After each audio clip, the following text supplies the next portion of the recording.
আসসালামু আলাইকুম, আপনাদের সবাইকে শুভেচ্ছা জানাচ্ছি আমাদের আজকের উদ্যোক্তা কথন পর্বে।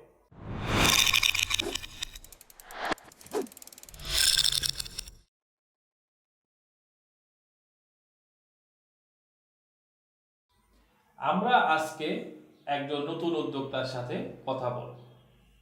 আমাদের সাথে আজকে রয়েছে সালমা, নেহা, স্বত্বাধিকারী টেস্ট বিডি, যার উদ্যোগটা শুরু হয়েছিল 2020 সালে চাঁপাইনবাবগঞ্জে 150 বছরের পুরনো আদি চমচম দিয়ে। আস্তে আস্তে তার ব্যবসা বড় হয়েছে। কিভাবে তিনি তার ব্যবসার সাথে আরো বিভিন্ন জেলার পণ্য সম্পৃক্ত করলেন, তাই নিয়ে আমরা আজকে কথা বলবো, জানবো ভবিষ্যতের পরিকল্পনা। আপা, আপনাকে শুভেচ্ছা জানাচ্ছি আমাদের আজকের উদ্যোক্তা কথন পর্বে। ধন্যবাদ ভাইয়া আপনাকে। ধন্যবাদ আপনার এই নতুন উদ্যোগের জন্য, যার মাধ্যমে আমাদের উদ্যোক্তারাও এগিয়ে যেতে পারবে। কারণ আমরা সবসময় দেখেছি যে কোনো উদ্যোক্তা এগিয়ে যাওয়ার জন্য মিডিয়ার সাপোর্ট অনেক বেশি দরকারি হয়। তো আপনাদের এই উদ্যোগের জন্য আপনাকে আবারও অসংখ্য ধন্যবাদ ভাইয়া। ধন্যবাদ আপা, আপনার আজকে আমাদেরকে সময় দেওয়ার জন্য। আপা, আমি প্রথমে আসলে একটা বিষয় নিয়ে একটু জানতে খুবই আগ্রহী যে এই যে 150 বছরের পুরনো একটি চমচমকে কেন আসলে আপনি অনলাইন প্ল্যাটফর্মে আনতে আগ্রহী হলেন? আমি বেসিক্যালি যখন 2019 সালে রাজীব আহমেদ স্যারের সাথে পরিচয় হয়েছিল, তখন আমার 2016-তে একটা বিজনেস ছিল ক্লদিং আইটেম নিয়ে। তো একটা সময় যে আমি সেই বিজনেসটাকে কন্টিনিউ করতে পারিনি, আমার বেশ লাখখানেক টাকা লস হয়েছিল, 2-3 লাখ টাকার মতো। তো সেই লসের থেকে উঠে যেয়ে তখন আমি বেশ ডিপ্রেশনে ছিলাম যে আমার দ্বারা হয়তো আর বিজনেস হবে না। তো তখন স্যার বলছিলেন যে আপনারা আগে নিজেদের পার্সোনাল ব্র্যান্ডিং তৈরি করার চেষ্টা করেন, তাহলে যে কেউ যে কোনো পণ্য নিয়ে খুব সহজে কাজ করতে পারবেন। তো তখন আমি ডিসিশন নিয়েছিলাম যে আমি এবার তাহলে আগে আমার পার্সোনাল ব্র্যান্ডিং করব। যেহেতু আমার উদ্যোক্তা হওয়ার ইচ্ছা, নিজে কিছু করার ইচ্ছা, তাহলে আমার ব্র্যান্ডিংটা ক্রিয়েট করে দেন আমি নতুন কোনো প্রোডাক্ট নিয়ে কাজ শুরু করব। তো আমি যখন প্রোডাক্টের চিন্তা করছিলাম, তখন আমি চিন্তা করছিলাম যে অনলাইনে নেই এমন কি প্রোডাক্ট আছে যেটা হয়তো বা সচরাচর ঢাকায় বসে মানুষ পাচ্ছে না। তো আমি, আমার ফ্যামিলি, আমার হাজব্যান্ড, আমার সবাই দেখেছিলাম যে যখনই চাঁপাইনবাবগঞ্জে যাই তখন সেখানকার মিষ্টিগুলো একসাথে নিয়ে আসে, বা তাদের যে রিলেটিভ তারাও সেটাকে বলে যে নিয়ে আসার জন্য, কারণ ঢাকাতে সেটা পাওয়া যায় না, অ্যাভেলেবেল না। তো তখন আমার মনে হয়েছিল আমি যেহেতু ঢাকায় বসে বিজনেস করব, আমি যদি সেই প্রোডাক্টটাকে ঢাকায় আনতে পারি, ঢাকার মানুষের সাথে এবং অন্যান্য জেলার সাথে সেটাকে নতুন করে পরিচয় করাতে পারি, মানুষ হয়তো সে নতুন কিছু পেলে সবসময় মানুষের আগ্রহ তৈরি হয়, এবং আমি সেই চাঁপাইনবাবগঞ্জের মিষ্টির যে স্বাদটা সেটাকে আমি অন্যান্য জেলায় ছড়িয়ে দিতে পারবো, চাঁপাইনবাবগঞ্জের ঐতিহ্য নিয়ে মানুষ জানতে পারবে। সেই পরিকল্পনা থেকেই রাজীব আহমেদ স্যারের নির্দেশনা নিয়ে আমার আদি চমচম নিয়ে যাত্রা শুরু হয়েছিল। আপা, আমরা তো চমচমের কথা শুনলাম, আমি আপনার পেজটা একটু ঘুরে ঘুরে দেখছিলাম, তো সেখানে দেখলাম যে আরেকটা আইটেম আমার কাছে খুবই আকর্ষণীয় মনে হলো, সেটি হচ্ছে পনির। তো সাধারণত পনির আমরা কখনো কখনো বাইতুল মোকাররমের সামনে অথবা সোবানবাগের সামনে আমরা দেখি যে খুব কম কম জায়গায়, মানে কিছু কিছু জায়গায় এটা বিক্রি হয়। তো অনলাইনে আসলে পনির বিক্রির আইডিয়া বা এটা সারাটা কেমন পাচ্ছে? ধন্যবাদ ভাই আপনাকে। কিশোরগঞ্জ হচ্ছে আমার নিজের জেলা। তো আমি যখন সোর্সিংয়ে সহজ হবে এমন কিছু প্রোডাক্ট নিয়ে কাজ শুরু করেছিলাম, তখন আমি চাঁপাইনবাবগঞ্জটাকে আমি আগে বেছে নিয়েছিলাম।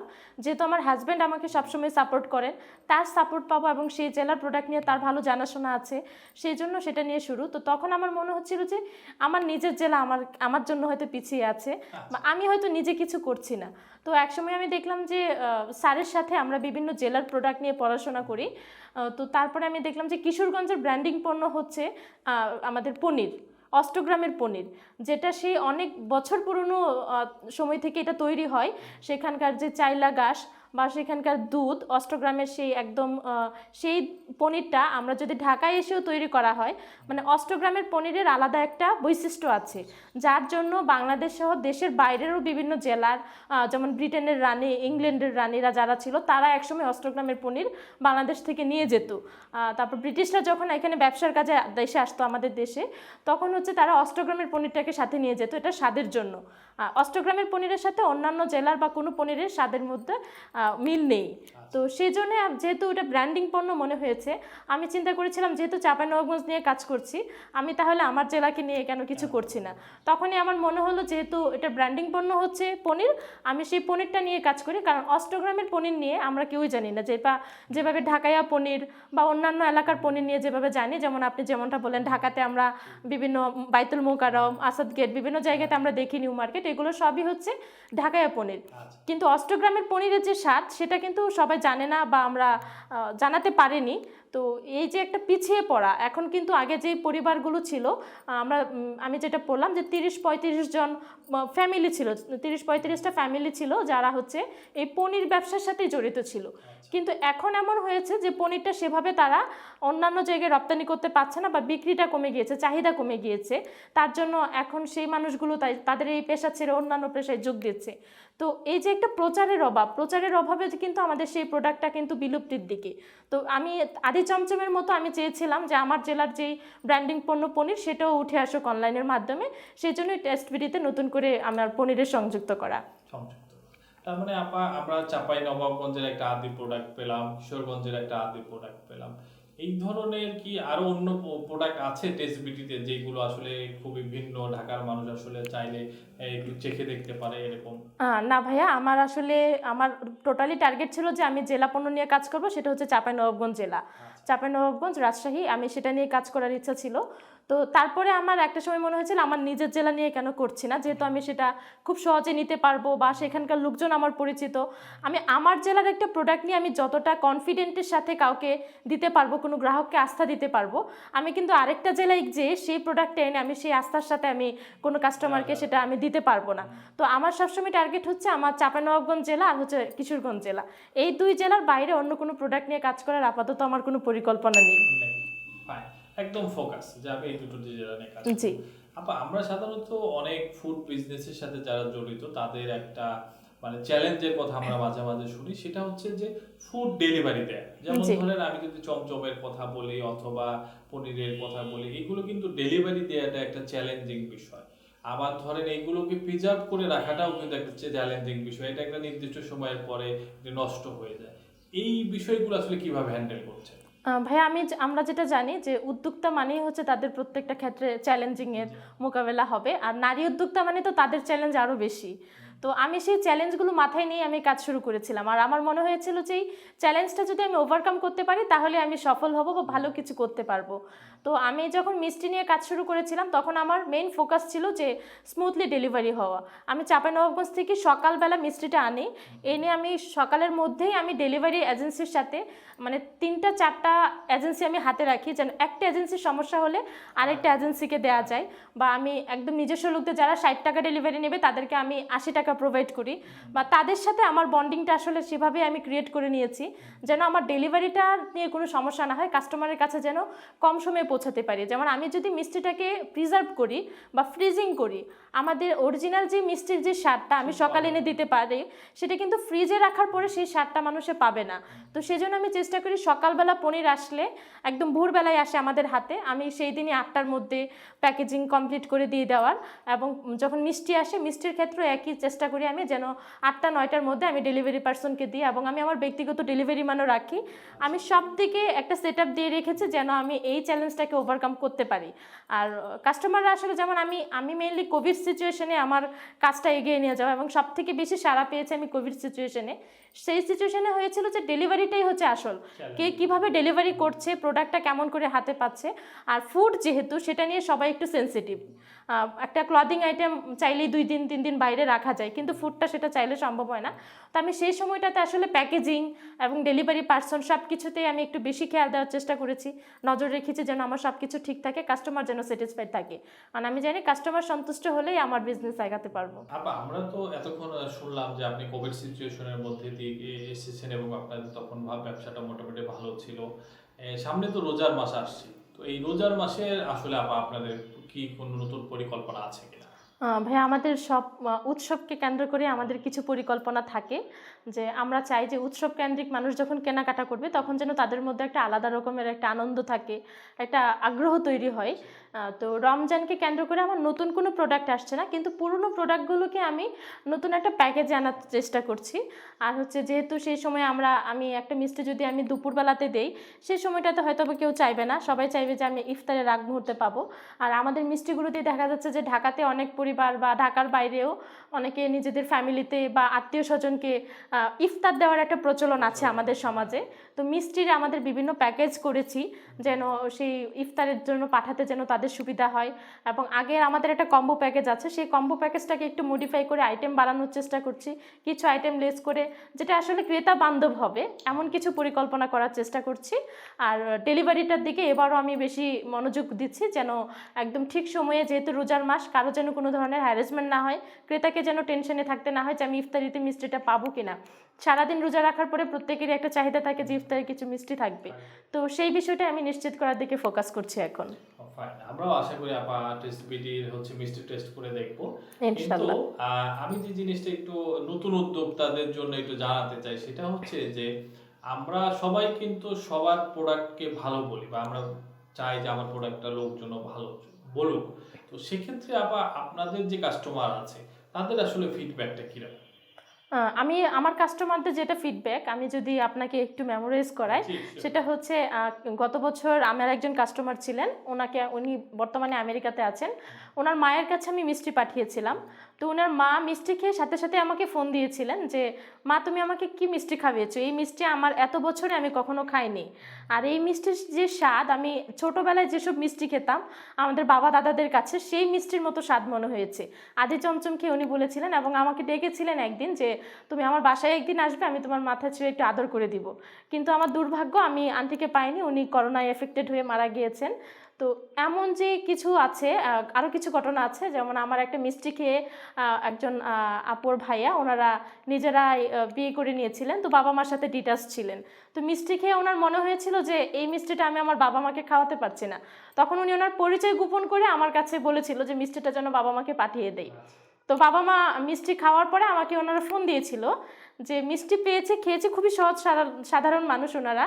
আমাকে জিজ্ঞেস করলো, আমি বললাম যে একজন গিফট পাঠিয়েছে আপনাদের। তো খেয়ে বললো যে কে পাঠিয়েছে। আমি যখন আন্টিকে বললাম যে আন্টি আপনার মেয়ে পাঠিয়েছে, তো তারপর সেদিন রাতেই নাকি আন্টি ওনার মেয়েকে ফোন দিয়েছে এবং বাসায় ডেকেছে। তো এমন আরও অনেক ফিডব্যাক আছে যেটা আমি চাঁপাইনবাবগঞ্জের মিষ্টির সাথে আমি পাচ্ছি। এমনকি আমি আমাদের যে কিশোরগঞ্জের পনির, সেটাও আমি আমাদের একজন আপু আছেন, ওনার নানার বাড়ি ছিলেন হচ্ছে অষ্টগ্রামে, কিশোরগঞ্জে, কিন্তু ওনার মা ঢাকায় আসার পরে সেখান থেকে কোনো কারণে ওনাদের যাওয়া হয় না, আর সেই পনিরটা খাওয়া হচ্ছিল না। কিন্তু ওনার মা যখন শুনলেন যে ওনার মেয়ের কাছে আমাদের একটা অনলাইন আড্ডায় কথা হচ্ছিল, তখন বলছিল যে কে কথা বলছে, কথা শুনে মনে হচ্ছে কিশোরগঞ্জের কথা বলছে। তো বললো যে হ্যাঁ, উনি কিশোরগঞ্জের কাজ করে। তো সেখানে আমার পনিরের নাম শুনে বলছিল যে আমি এই পনির খাবো। তো সেই থেকে নিয়ে গত 1.5 বছর যাবত ওনার বাসায় আমার প্রত্যেক মাসে পনির চাই। তো এমন অনেক স্টোরি আছে আমাদের, ছোট বাচ্চা থেকে নিয়ে একদম বয়োজ্যেষ্ঠ যারা আছে সবার সাথে আমার মিষ্টি এবং পনির নিয়ে। আপা এই যে সোর্সিং করে যে বিজনেসটা করা হয়, হ্যাঁ, এক্ষেত্রে কিন্তু আমরা অনেক উদ্যোক্তাকে আবার একটু ভয় পেতে দেখি যে আচ্ছা, এটা যদি কোনো কারণে আমি মিষ্টিটা না সোর্স করতে পারি, আমাকে যদি না দেয়, আর একজন বিজনেসম্যান যদি আবার এটাকে নিজেরা বিক্রি করতে শুরু করে, তাহলে তো আসলে আমার ব্যবসাটাতে একটু প্রভাব পড়বে এবং সেটা সমস্যা হতে পারে। এটা একটা বিশাল চ্যালেঞ্জ। এই কারণে অনেকেই কিন্তু আসলে আমরা চাই, অনেককে বলি যে সোর্সিং বিজনেসটা করে আসলে বিজনেসটা শেখা উচিত, কারণ বিজনেস কিন্তু একটা শেখার বিষয়। আপনি কিন্তু হঠাৎ করে দিনে দিনে বিজনেস করতে পারবেন না। তো সেক্ষেত্রে আপা এই তো এখন তো সোর্সিং যেটা করছেন, নাইস, আপনার ফিডব্যাক গুলো শুনে খুবই ভালো হলো। কিন্তু এই চ্যালেঞ্জটা তো আবার ঠিকই আছে, যে কেউ কিন্তু যে কোনো সময় চলে আসতে পারে।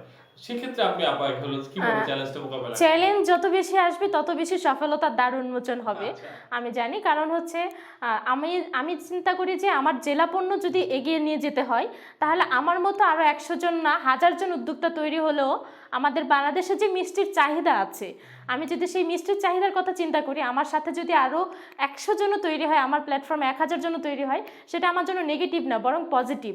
যেমন আমি এখন পনির নিয়ে কাজ শুরু করার পরে অনেকেই কিশোরগঞ্জের যারা ছিল তারা পনির নিয়ে কাজ শুরু করেছে। এতে কিন্তু আমার বিক্রি কিন্তু কমেনি, কারণ পনিরের চাহিদা আছে, কিন্তু সেই উদ্যোক্তা নেই। আমাদের চাঁপাইনবাবগঞ্জে মিষ্টির আগে যেই পরিমাণ যারা কারিগর ছিল, সেই কারিগররা অনেকেই চাকরি ছেড়ে দিয়েছে। তো তারা হচ্ছে অনেকে কাঠমিস্ত্রির কাজ করছে, অনেকে ঢাকায় চলে এসেছে, অনেকে রাজমিস্ত্রি, মানে আমি এমন অনেক হিস্ট্রি জেনেছি ওদের সাথে কথা বলে। তো তাদের একটা আক্ষেপ যে আমাদের মিষ্টিটা এখন সে আগের মতো বিক্রি হচ্ছে না। আমি যে আরি চমচমের কথা বললাম সেটা 40 কেজি ওজনের একটা মিষ্টি হতো, কিন্তু এখন সেভাবে নেই। তো সেই মিষ্টিটার কেন ওটা হারিয়ে গিয়েছে? কারণ এটার প্রচারণার অভাব। তো আমি যদি চিন্তা করি আমার সাথে আরও এরকম অনেক উদ্যোক্তা উঠে আসবে, তারাও এটা নিয়ে প্রচারণা চালাবে, চাঁপাইনবাবগঞ্জটাকে আমি পরিচিতি করব। আমি কখনো নির্দিষ্ট একটা প্রোডাক্ট বা আমি নিজে উঠে আসা এটা যদি চিন্তা করি, আমি কখনোই আমি একার পক্ষে কিন্তু সম্ভব না যে বাংলাদেশে কত কোটি মানুষ আছে প্রত্যেক মানুষের কাছে নিয়ে যাওয়ার। তো আমার সাথে যদি সেই মানুষগুলো উঠে আসে, বরং আমার মার্কেটটা আরও বড় হবে। কারণ সবার সার্ভিস একরকম হবে না, সবার যে কাস্টমার ডিলিংস একরকম হবে না। আমাকে চিন্তা করতে হবে আমার প্রতিযোগী প্রতিষ্ঠান যা দিচ্ছে আমি তার থেকে বেটার কি দিতে পারি। আমি হয়তো প্রোডাক্ট সেম, কিন্তু আমি যদি সার্ভিসটা ভালো দিতে পারি তাহলে অবশ্যই কাস্টমার আমার কাছে আসবে। তো আমি সবসময় চিন্তা করি যে এটার মার্কেটটা বড় হোক এবং সেই পণ্যের প্রচারটা হোক, তাতে যদি আরও অনেক উদ্যোক্তা এগিয়ে আসে সেটা আমার জন্য প্লাস পয়েন্ট। খুবই পজিটিভলি আপনি বলেছেন, এবং এটাই আসলে হওয়া উচিত। আমরা অনেক সময় দেখি যে একই পণ্য যারা বিক্রি করতে যায় তারা নিজেদের মধ্যে আসলে বন্ধুত্বপূর্ণ সম্পর্ক রক্ষা করতে পারে না। হ্যাঁ, যে কোনো ইন্ডাস্ট্রিতে যখন আমরা কোনো একটা প্রোডাক্ট বা কোনো একটা দিক আমরা এগিয়ে নিয়ে যেতে চাইবো, তখন এটাকে গোষ্ঠীগত চিন্তা করতে হবে। যখন আমি এককভাবে চিন্তা করব, তখন সেটাকে আমি কখনোই এগিয়ে নিয়ে যেতে পারবো না। যেটা আমি রাজীব আহমেদ স্যারের সাথে গত 2019 সাল থেকে দেখে শিখেছি যে দলবদ্ধভাবে যখন আমরা একটা কাজ করি, যেমন ই কমার্স ইন্ডাস্ট্রি, দেশি পণ্যের ই কমার্স ইন্ডাস্ট্রি, যেখানে স্যার আমাদেরকে বলার পর আমরা সবাই যেভাবে স্যারের সাথে কাজ করেছি, তো দেশি পণ্যের ই কমার্স নিয়ে যদি আমরা সে সময় একসাথে আমরা দেশীয় প্রোডাক্ট নিয়ে কাজ করার জন্য যদি আমাদের আগ্রহ তৈরি না করতেন স্যার, আমরা সবাই যদি চেষ্টা না করতাম, এখনও কিন্তু বাংলাদেশে সেই বিদেশি পণ্যেরই একটা জয় জয়কার যেটা আগে ছিল এখনও থাকতো। তো এখন কিন্তু আমরা দেশি পণ্যের অনেক উদ্যোক্তা দেখতে পাচ্ছি। তাতে কি দেশি পণ্যের কোনো উদ্যোক্তার কি খারাপ হচ্ছে? হচ্ছে না, বরং এটার ব্যাপ্তি আরও বাড়ছে, প্রচারণা বাড়ছে। প্রচারণা বাড়লে সেটা যে কোনো পণ্যেরই চাহিদা আরও বাড়ে। ওকে আপা, আমি একদম শেষ পর্যায়ে চলে এসেছি আমরা। তো আপা, যারা নতুন বিজনেস করতে আসবে তাদের জন্য যদি আপনার কোনো মতামত বা পরামর্শ থাকে। নতুন উদ্যোক্তাদের জন্য আমার পরামর্শ হচ্ছে যেন আগে কিছুদিন সময় দিয়ে আগে শিখে নিতে হবে, বিজনেসটা শিখে নিতে হবে। এবং এই ফিল্ডে টিকে থাকার জন্য আমাদের আসলে অনেক দক্ষতা দরকার হয়, আমাদের লেখাপড়া দরকার হয়। কারণ অনেকে মনে করে যে আমি এখন উদ্যোক্তা হয়েছি, বেচা কেনা করবো বা কিনবো আর এসে বিক্রি করে দিব, শেষ এখানে। কিন্তু না, আসলে একটা প্রোডাক্ট নিয়ে যখন আপনি পড়াশোনা করবেন, আপনি সেই প্রোডাক্ট নিয়ে যদি কাস্টমারকে নাই বলতে পারেন, তাহলে একজন কাস্টমার কেন আমার কাছে আসবে? কারণ একই পণ্য নিয়ে মার্কেটে অনেকেই আছে। আমি যদি কন্টেন্টের মাধ্যমে একজন কাস্টমারকে ভালোভাবে আমি ইমপ্রেস করতে পারি, যেমন আমরা সবসময় জোরালো দিকে হচ্ছে আমাদের প্রোডাক্ট নিয়ে কন্টেন্ট লেখা, যেটা আমাদের 150 বছরের পুরনো মিষ্টি, এটা আমি বলার জন্যই কিন্তু অনেকে আগ্রহ তৈরি হয়েছে যে আমি এই মিষ্টিটা খেয়ে দেখতে চাই। কিন্তু আমি যদি এটা না বলে শুধু বলতাম যে আদি চমচম, এটা আপনারা খেয়ে দেখতে পারেন, এটা একটা মিষ্টি, তাহলে কিন্তু সেভাবে কাস্টমার আসতো না। তো আমাকে সেটা জানার জন্য কিন্তু আমাকে অনেকদিন সময় দিতে হয়েছে, সেই এলাকায় যেতে হয়েছে, পড়াশোনা করতে হয়েছে, আমি ইন্টারনেটে কি পাচ্ছি সেগুলো দেখার চেষ্টা করেছি, আরও কারা কারা আছে। তো আমরা নতুন উদ্যোক্তাদের হয় কি যে অমুকে একটা ভালো প্রোডাক্ট নিয়ে কাজ করছে বা একটা জামদানি নিয়ে কাজ করছে, সে ভালো করছে, আমি এটা নিয়ে শুরু করি। বা অমুকে গহনা বানাচ্ছে ভালো, আমিও তাহলে গহনা নিয়ে শুরু করি। সেটা না করে নিজে আসলে কি ভালো পারি বা আমার জন্য কোনটা সুবিধা হবে, আমি কোনটাকে নিয়ে ভালোভাবে লিখতে পারবো, বলতে পারবো, কনফিডেন্সের সাথে কাস্টমারের সাথে আমি ডিল করতে পারবো, এই দিকে আসলে নিজের ব্যাপারটা সবসময় দেখে খেয়াল করে শিখে বুঝে তারপরে ব্যবসায় আসা উচিত। হুট করে নেমে গেলে তারা দুদিন পরে যখন আর মেনটেন করতে না পারে বা কাস্টমার পায় না, তখনই কিন্তু সবাই হতাশ হয়ে যায়। আর যখন পড়াশোনা করে মানুষ আসে, তখন তার নিজের মধ্যে একটা কনফিডেন্স পাওয়ার আসে যে হ্যাঁ আমি পারবো, হয়তো কিছুদিন পরে হবে, বা আমি হয়তো এখনও ভালো করে শিখতে পারি নাই, বা এই ব্যাপারটাতে আমার ল্যাকিংস আছে। যখন কেউ পড়বে তখন তার ল্যাকিংসগুলো বের হবে। তো সবাইকে আমি বলবো যে আগে তারা নিজেরা শিখুক, জানুক, তারপরে প্রচারের কাজে আসুক, নিজের পরিচিতি বাড়াক, তাহলে প্রোডাক্ট নিয়ে খুব সহজেই কাজ শুরু করতে পারবে। অনেক অনেক ধন্যবাদ আপা আমাদের সাথে আজকে যুক্ত হওয়ার জন্য। আশা করি আবারও অন্য কোনো দিন আবারও আপনার সাথে কথা হবে টেস্ট বিডি নিয়ে, তখন আমরা হয়তো আরো বড় করে দিতে দেখবো টেস্ট বিডিকে। অনেক অনেক ধন্যবাদ। ধন্যবাদ ভাইয়া আপনাকে, হ্যাঁ, আমাকে আজকে এখানে আমন্ত্রণ জানানোর জন্য। আমারও খুব ভালো লেগেছে, আর আপনাদের এই উদ্যোগটার জন্য সবসময় শুভকামনা রইল। ধন্যবাদ। এতক্ষণ আমরা কথা বলছিলাম টেস্ট বিডির কর্ণধার সালমা নেহার সাথে। আশা করি আমাদের এই ইন্টারভিউটি অনেক তথ্যবহুল ছিল এবং আপনাদের কাজে লাগবে। পরবর্তীতে আবারও দেখা হবে, সে পর্যন্ত ভালো থাকবেন। ধন্যবাদ সবাইকে।